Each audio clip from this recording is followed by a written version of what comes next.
revolutionaries broke away from England and the king canceled all the charters. So basically there was no connection between the king, Great Britain, and ourselves anymore. As far as the king was concerned, he still owned everything. As far as we were concerned, he didn't. But there was no legal connection because the king revoked all the charters. And we made our own statement of independence. And at that point, there was no government, not legally, so everybody became a sovereign. Some of us sovereigns who formed organizations that were formerly called colonies and now were called states. Okay? And so these organizations got together, so they had the Articles of Confederation, and that worked for a while, but then it really didn't work, so each of the states sent their emissaries to a big meeting, and at that big meeting, the emissaries basically went off on a tangent and said, well, what we really need to do is just rewrite this whole thing. But this time, instead of the states doing it, they did it as people, still sovereign. And the theory they had was the Lockean theory. Locke was the philosopher, as opposed to Hobbes. Hobbes said power comes from the top and goes down to the people. Locke says power comes from the people and goes up to the top, to the government. In the preamble, they basically said, we the people ordain and establish this Constitution for you guys over there called the United States of America. With our sovereign powers, and then what we said, if you read through the Constitution, toward the end it says that, okay, here's the game plan.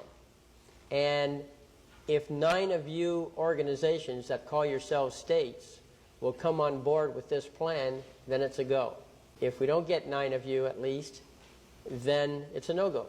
People put it together, proposed it, and said, okay, now you can volunteer into it, to the states. The states did volunteer into it, and so now we had the United States of America contracted in. There's actually court cases that recognize that the United States of America, as it's presently constituted, is by authority of the people and not by authority by the states, and the states are contracted in.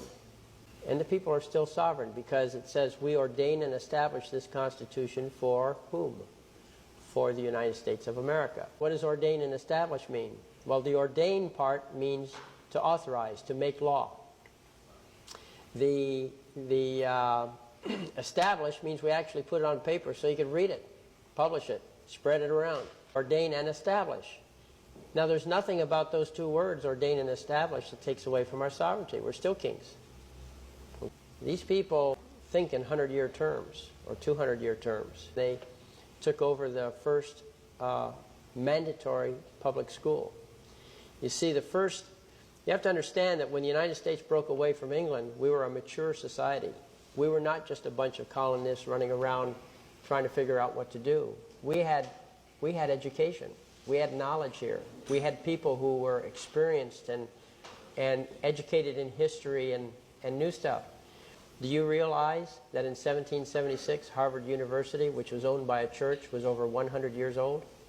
We put together a really excellent system. In fact, the more I study it, the more I see, boy, these guys were sharp.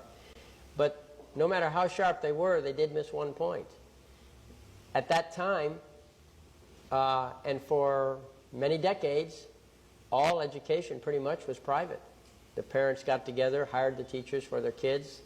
They had local control. You've heard of local control for schools. Well, they really had real local control. They had real homeschooling. The government brought out the military and escorted the first children for the first mandatory public school. And that was the beginning of the public school system in the mandatory sense. There were public schools, but that was the mandatory public school. Now, why was it so important? Well, they couldn't change the Constitution. There was too much resistance there, so they changed the education system. From the 1850s to the 1950s, they stripped out the subject of civics and replaced it with a new subject that you're all pretty much familiar with. It's called American government. You ever take that in school? American government? Social studies? Civics is the study of personal rights. It's that branch of political philosophy dealing with personal rights. Well, once the government gained control of the curriculum, they stripped out the things that were troublesome to government. things like your rights.